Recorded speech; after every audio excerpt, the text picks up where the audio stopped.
वेदप्रिये वेदवेदान्तर्गतवासिनी जनप्रिये जगत्कल्याणकारके कदम्बवनवासिनी कात्यायनी कनकाम्बरधरे कनकदुर्गे तव सुप्रभातम्।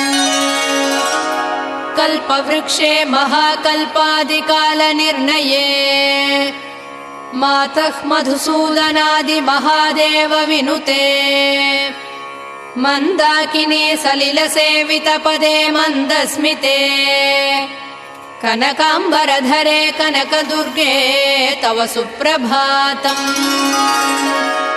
शिववामभागे शिवे शैवेतरसेवितपदे विजयदुर्गे महादुर्गे हे जगन्मातृके जगदाम्बिके जाह्नवी सखी